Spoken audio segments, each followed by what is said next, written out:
What is happening, Magnus Sykes? Go over and follow the Critical Drinker. Tell him Tyrone Magnus sent you. I have already seen this season, and I can tell you that I am disappointed with this season compared to the first one. It does not live up to the hype of the first one. The first one is legendary. It's a classic, if you will. This one just wasn't as interesting. Plus, it was woke as fuck. But let's check out what the drinker thinks. This should be interesting. One of the biggest and most unexpected TV events of 2021 had to be Squid Game, a South Korean survival thriller about a group of desperate people lured into a deadly game show with the promise of vast wealth if they survive to the end. The only catch is that failure in any of the games means instant termination, and the more people who die, the greater the share of the prize money goes to the survivors. It was an interesting concept that explored the best and worst aspects of human nature. You damn right, drinker.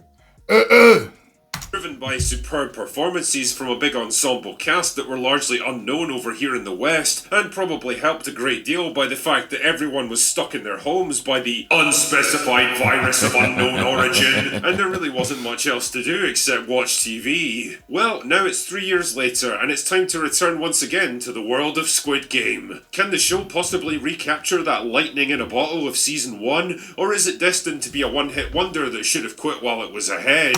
Nope.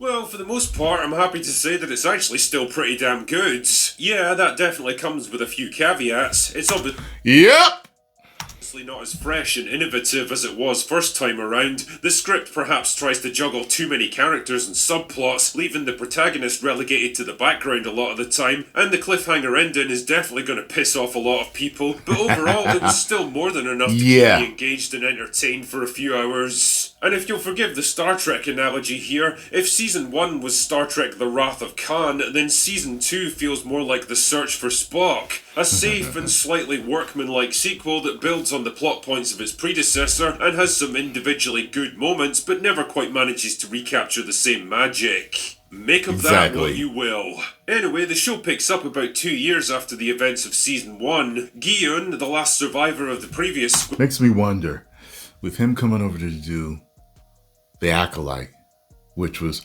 woke as fuck. Maybe they said to him they made a deal. If you come over and do this woke series, we'll pay you this, and in turn, you're going to have to let us woke up to Squid Game. What do you say? Okay. That was it. Squid Game has teamed up with the cop who was trying to infiltrate the games in Season 1, and together they've been working to track down the men behind the games so they can put a stop to them once and for all. And holy shit, man, he must have had a tough old time because the actor looks like he's aged about a decade. Oh, so what happens when you do the Acolyte? Look out! Yo! Let's see if he makes a joke about the Acolyte. Well, that's what the Acolyte does to a man, I guess. It's funny as well because... Great minds do think alike, drinker. We need to collaborate on a few things, sir. The showrunners must have realised how fucking stupid his pink hair looked at the end of the last season, so they ditch it within like the first 2 minutes. I mean, I get that hair colour is kind of a big deal in Korea, but over here it just makes him look like a washed up old K-pop star. Anyway, whatever. Yes, it does. His attempts to track down the recruiter... I couldn't think about what that hair made me think, but I was like, this does not work for him. It makes him look like he's trying to recapture his youth with that. Like he used to be a K-pop star.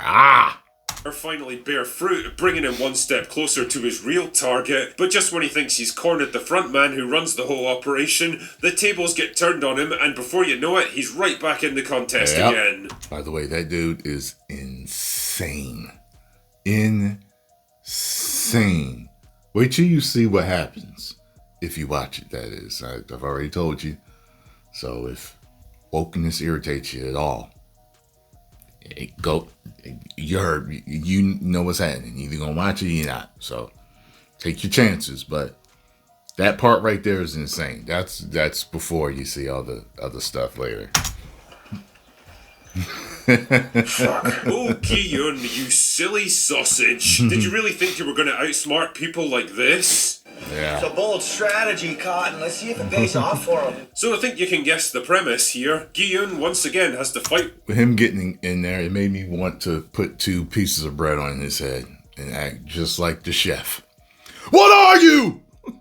An idiot sandwich. That's what it made me want to do. He is, For survival alongside a bunch of fellow contestants and a shit ton of extras who've all been chosen because they have huge debts that need to be paid off in the real world, doing his best to keep as many of them alive as possible, while his buddies on the outside search for the hidden island where all of this is going down so they can rescue him. The difference this time around is that Gi-yun knows the true nature of the games and in theory at least, how to beat them. And to be fair, the show does a good job of luring you into a false sense of security with the old red light, green light game before pulling the rug out from under you by making all the following games completely different. Yep. Now he's no better off than anyone else. The other big there's a specific reason why, too.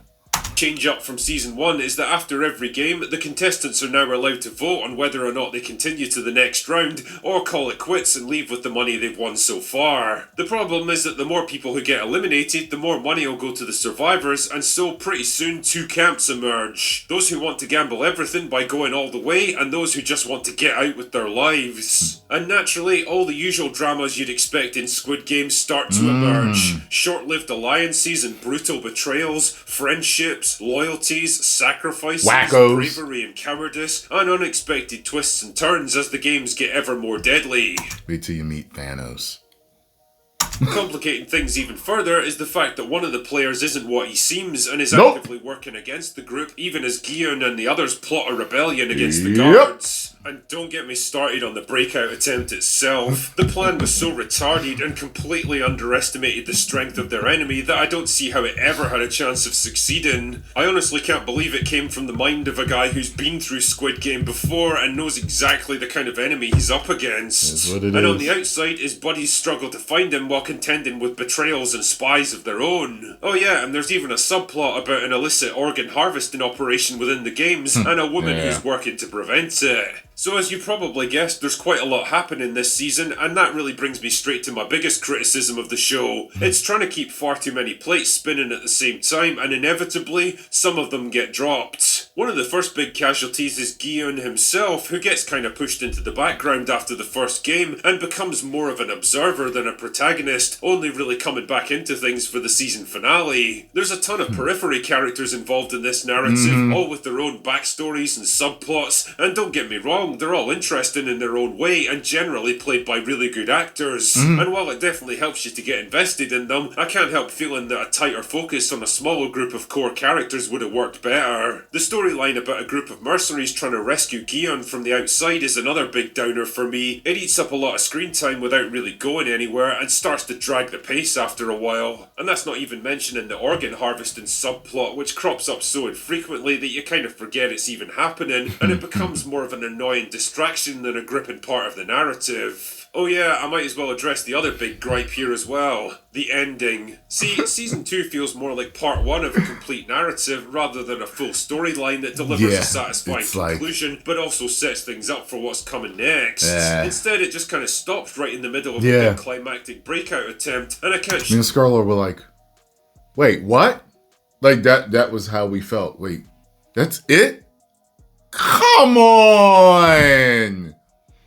That's how we ended our night. The feeling that the writers were trying to spin out a single season's worth of story into 2 frustratingly underdeveloped mini-seasons to keep people coming back. I can't say for sure, but when I think about the bloated cast of periphery characters and the protracted subplots, it seems like they probably could have condensed all of this into one really strong, concise season instead of what we got here. On the plus side though, the performances and character work are still strong. It doesn't take long to get a sense of who everyone is and what motivates them, and when they start to get killed off, I felt genuinely bad for them. That being said, I could have done without the weird demented witch woman who keeps cropping up. I don't really get the point of her character, and she comes across as goofy and annoying most of the time. The games themselves are all fine, maybe not as brutally unfair and heart-wrenching as some of the best moments from Season 1, but they definitely test characters and their loyalties in interesting ways. But probably the strongest and most gripping aspect of the season is the voting system, where you really get an Yeah. insight into what each person values and how far they'll go to get it. Yeah. It delves into the core of what Squid That's Game the is truth. actually about. The conflict between personal interest and the greater good, the temptation to risk it all on one more game, and the kind of people that might appeal to. Oh yeah, and before any of the self-proclaimed media literacy midwits take a break from sucking their own dicks, to tell you that this show is intended as a critique of capitalist systems and the exploitation of the working class by the corrupt rich overlords. It isn't. It's an exploration of human nature, of greed, ambition, and selfishness, qualities that have existed in our species long before money was ever invented, and persisted even when it was removed. In fact, I would argue it became even more pronounced when they tried to remove it, but that's another discussion. It's an imperfect sequel for sure, but as long as you don't go into it with sky-high expectations, I think there's still a lot of entertainment to be had in Squid Game, and I'd be lying if I said I wasn't interested to see how it all ends next season. Anyway, that's all I've got for today. Go away now. I'm highly surprised he didn't talk about the woke in it. Maybe he didn't feel like being feisty today. I've already said, as soon as I noticed it, I just went to Twitter. I just typed in Squid Game 2, and I just saw. I was like, oh, there it is. People are talking about it already. Yep. It is what it is, though. Hopefully the third season is good. Post your comments down below. Let me know what y'all think if you enjoyed my thoughts and reaction to this. Hit the like button, subscribe, and share. 10 million subscribers. Woo!